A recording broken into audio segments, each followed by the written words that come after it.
Chapitre 33, la coalition. Ô prophète, crains Allah et n'obéis pas aux infidèles et aux hypocrites, car Allah demeure omniscient et sage. Et suis ce qui t'est révélé et émanant de ton Seigneur. Car Allah est parfaitement connaisseur de ce que vous faites. Et place ta confiance en Allah. Allah te suffit comme protecteur. Allah n'a pas placé à l'homme deux cœurs dans sa poitrine. Il n'a point assimilé à vos mères vos épouses, à qui vous dites en les répudiant. Tu es aussi illicite pour moi que le dos de ma mère. Il n'a point fait de vos enfants adoptifs vos propres enfants. Ce sont des propos qui sortent de votre bouche. Mais Allah dit la vérité et c'est lui qui met l'homme dans la bonne direction. Appelez-les du nom de leur père, c'est plus équitable devant Allah. Mais si vous ne connaissez pas leur père, alors considérez-les comme vos frères en religion ou vos alliés. Nul blâme sur vous pour ce que vous faites par erreur, mais vous serez blâmés pour ce que vos cœurs font délibérément. Allah, cependant, est pardonneur et miséricordieux. Le prophète a plus de droits sur les croyants qu'ils n'en ont sur eux-mêmes, et ses épouses sont leurs mères.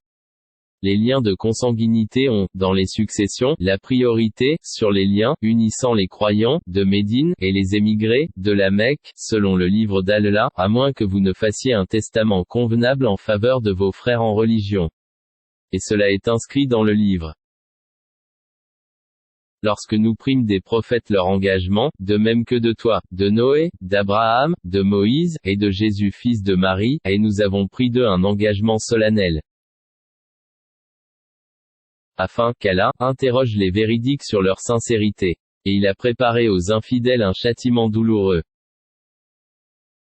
Ô vous qui croyez, rappelez-vous le bienfait d'Allah sur vous, quand des troupes vous sont venues et que nous avons envoyé contre elles un vent et des troupes que vous n'avez pas vues.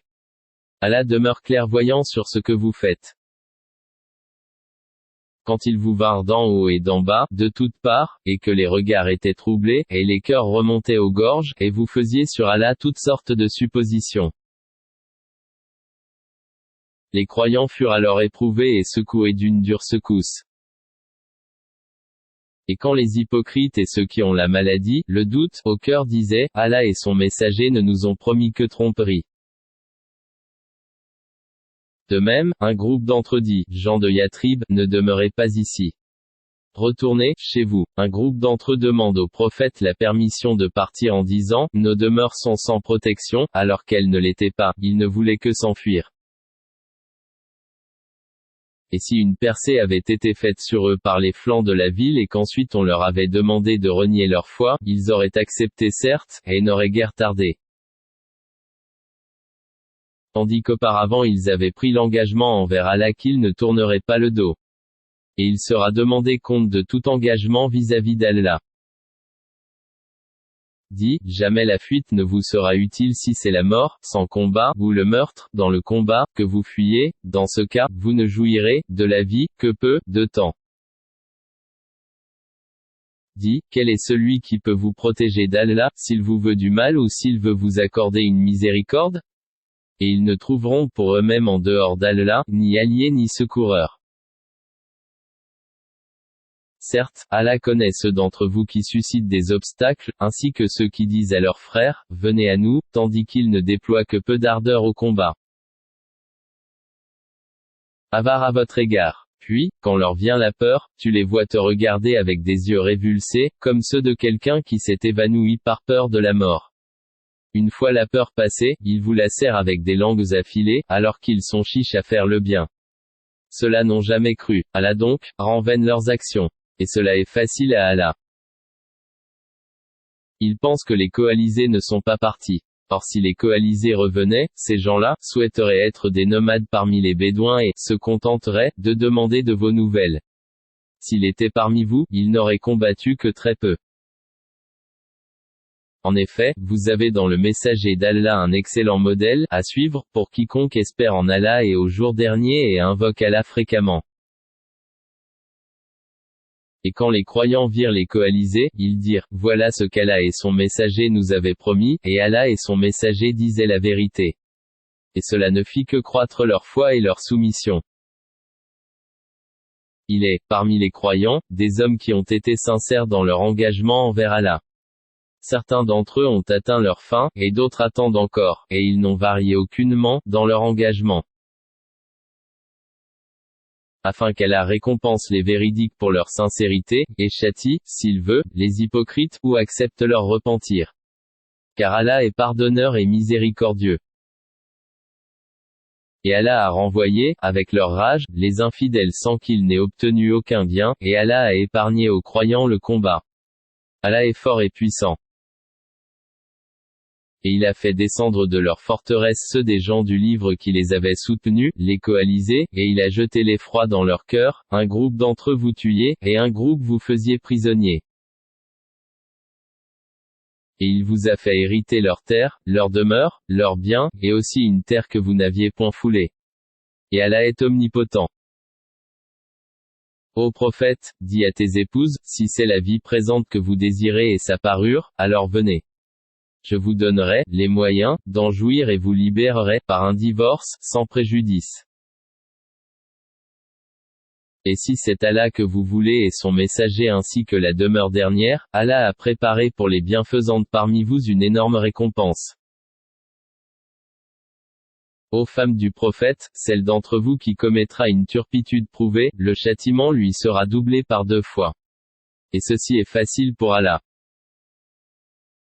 Et celle d'entre vous qui est entièrement soumise à Allah et à son messager et qui fait le bien, nous lui accorderons 2 fois sa récompense, et nous avons préparé pour elle une généreuse attribution. Ô femmes du prophète, vous n'êtes comparables à aucune autre femme. Si vous êtes pieuse, ne soyez pas trop complaisante dans votre langage, afin que celui dont le cœur est malade, l'hypocrite, ne vous convoite pas. Et tenez un langage décent. Restez dans vos foyers, et ne vous exhibez pas à la manière des femmes d'avant l'islam, Jahiliya. Accomplissez la salat, acquittez la zaka et obéissez à Allah et à son messager. Allah ne veut que vous débarrasser de toute souillure, ô gens de la maison, du prophète, et veut vous purifier pleinement. Et gardez dans vos mémoires ce qui, dans vos foyers, et récitez des versets d'Allah et de la sagesse. Allah est doux et parfaitement connaisseur. Les musulmans et musulmanes, croyants et croyantes, obéissants et obéissantes, loyaux et loyales, endurants et endurantes, craignants et craignantes, donneurs et donneuses d'aumônes, jeûnants et jeûnantes, gardiens de leur chasteté et gardiennes, invocateurs souvent d'Allah et invocatrices, Allah a préparé pour eux un pardon et une énorme récompense. Il n'appartient pas à un croyant ou à une croyante, une fois qu'Allah et son messager ont décidé d'une chose d'avoir encore le choix dans leur façon d'agir. Et quiconque désobéit à Allah et à son messager, s'est égaré certes, d'un égarement évident. Quand tu disais à celui qu'Allah avait comblé de bienfaits, tout comme toi-même l'avais comblé, garde pour toi ton épouse et crains Allah, et tu cachais en ton âme ce qu'Allah allait rendre public. Tu craignais les gens, et c'est Allah qui est plus digne de ta crainte. Puis quand Zaïd eut cessé toute relation avec elle, nous te la fîmes épouser, afin qu'il n'y ait aucun empêchement pour les croyants d'épouser les femmes de leurs fils adoptifs quand ceux-ci cessent toute relation avec elles. Le commandement d'Allah doit être exécuté. Nul grief à faire au prophète en ce qu'Allah lui a imposé, conformément aux lois établies pour ceux qui vécurent antérieurement. Le commandement d'Allah est un décret inéluctable. Ceux qui communiquaient les messages d'Allah, le craignaient et ne redoutaient nul autre qu'Allah. Et Allah suffit pour tenir le compte de tout. Muhammad n'a jamais été le père de l'un de vos hommes, mais le messager d'Allah est le dernier des prophètes. Allah est omniscient. Ô vous qui croyez, évoquez Allah d'une façon abondante. Et glorifiez-le à la pointe et au déclin du jour. C'est lui qui prie sur vous, ainsi que ses anges, afin qu'ils vous fassent sortir des ténèbres à la lumière, et il est miséricordieux envers les croyants. Leur salutation au jour où ils le rencontreront sera, salam, paix, et il leur a préparé une généreuse récompense. Ô prophète, nous t'avons envoyé, pour être, témoin, annonciateur, avertisseur. Appelant, les gens, à Allah, par sa permission, et comme une lampe éclairante. Et fais aux croyants la bonne annonce qu'ils recevront d'Allah une grande grâce. Et n'obéis pas aux infidèles et aux hypocrites, ne prête pas attention à leur méchanceté et place ta confiance en Allah et Allah suffit comme protecteur. Ô vous qui croyez, quand vous vous mariez avec des croyantes et qu'ensuite vous divorcez d'avec elles avant de les avoir touchées, vous ne pouvez leur imposer un délai d'attente. Donnez leur jouissance, d'un bien, et libérez-les, par un divorce, sans préjudice. Ô prophète, nous t'avons rendu licite tes épouses à qui tu as donné leur mar, dot, ce que tu as possédé légalement parmi les captives, ou esclaves. Qu'Allah t'a destiné, les filles de ton oncle paternel, les filles de tes tantes paternelles, les filles de ton oncle maternel, et les filles de tes tantes maternelles, celles qui avaient émigré en ta compagnie, ainsi que toute femme croyante si elle fait don de sa personne au prophète, pourvu que le prophète consente à se marier avec elle, c'est là un privilège pour toi, à l'exclusion des autres croyants. Nous savons certes, ce que nous leur avons imposé au sujet de leurs épouses et des esclaves qu'ils possèdent, afin qu'il n'y eût donc point de blâme contre toi. Allah est pardonneur et miséricordieux. Tu fais attendre qui tu veux d'entre elles, et tu héberges chez toi qui tu veux. Puis il ne t'est fait aucun grief si tu invites chez toi l'une de celles que tu avais écartées. Voilà ce qui est le plus propre à les réjouir, à leur éviter tout chagrin et à leur faire accepter de bon cœur ce que tu leur as donné à toutes. Allah sait, cependant, ce qui est en vos cœurs. Et Allah est omniscient et indulgent. Il ne t'est plus permis désormais de prendre d'autres femmes, ni de changer d'épouse, même si leur beauté te plaît, à l'exception des esclaves que tu possèdes. Et Allah observe toutes choses. Ô vous qui croyez, n'entrez pas dans les demeures du prophète, à moins qu'invitation ne vous soit faite à un repas, sans être là à attendre sa cuisson. Mais lorsqu'on vous appelle, alors, entrez. Puis, quand vous aurez mangé, dispersez-vous, sans chercher à vous rendre familier pour causer. Cela faisait de la peine au prophète, mais il se gênait de vous congédier, alors qu'Allah ne se gêne pas de la vérité. Et si vous leur demandez, à ces femmes, quelque objet, demandez-le leur derrière un rideau, c'est plus pur pour vos cœurs et leurs cœurs, vous ne devez pas faire de la peine au messager d'Allah, ni jamais vous marier avec ses épouses après lui, ce serait, auprès d'Allah, un énorme péché. Que vous divulguiez une chose ou que vous la cachiez. Allah demeure omniscient. Nul grief sur elles au sujet de leurs pères, leurs fils, leurs frères, les fils de leurs frères, les fils de leurs sœurs, leurs femmes, de suite, et les esclaves qu'elles possèdent. Et craignez Allah, car Allah est témoin de toutes choses. Certes, Allah et ses anges prient sur le prophète, ô vous qui croyez priez sur lui et adressez, lui, vos salutations. Ceux qui offensent Allah et son messager, Allah les maudit ici-bas, comme dans l'au-delà et leur prépare un châtiment avilissant. Et ceux qui offensent les croyants et les croyantes sans qu'ils l'aient mérité, se chargent d'une calomnie et d'un péché évident. Ô prophète, dis à tes épouses, à tes filles, et aux femmes des croyants, de ramener sur elles leur grand voile, elles en seront plus vite reconnues et éviteront d'être offensées. Allah est pardonneur et miséricordieux. Certes, si les hypocrites, ceux qui ont la maladie au cœur, et les alarmistes, semeurs de troubles, à Médine ne cessent pas, nous t'inciterons contre eux, et alors, ils n'y resteront que peu de temps en ton voisinage. Ce sont des maudits, où qu'on les trouve, ils seront pris et tués impitoyablement. Telle était la loi établie par Allah envers ceux qui ont vécu auparavant et tu ne trouveras pas de changement dans la loi d'Allah.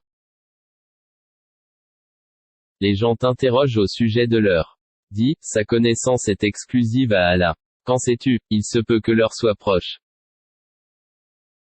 Allah a maudit les infidèles et leur a préparé une fournaise. Pour qu'ils y demeurent éternellement, sans trouver ni alliés ni secoureurs. Le jour où leurs visages seront tournés et retournés dans le feu, ils diront, hélas pour nous. Si seulement nous avions obéi à Allah et obéi au messager. Et ils dirent, Seigneur, nous avons obéi à nos chefs et à nos grands. C'est donc eux qui nous ont égarés du sentier. Ô notre Seigneur, inflige-leur 2 fois le châtiment et maudis-les d'une grande malédiction. Ô vous qui croyez, ne soyez pas comme ceux qui ont offensé Moïse. Allah l'a déclaré innocent de leurs accusations, car il était honorable auprès d'Allah. Ô vous qui croyez, craignez Allah et parlez avec droiture, afin qu'il améliore vos actions et vous pardonne vos péchés. Quiconque obéit à Allah et à son messager obtient certes une grande réussite. Nous avions proposé aux cieux, à la terre et aux montagnes la responsabilité, de porter les charges de faire le bien et d'éviter le mal. Ils ont refusé de la porter et en ont eu peur, alors que l'homme s'en est chargé, car il est très injuste, envers lui-même, et très ignorant. Il en est ainsi, afin qu'Allah châtie les hypocrites, hommes et femmes, et les associateurs et les associatrices et Allah accueille le repentir des croyants et des croyantes. Allah est pardonneur et miséricordieux.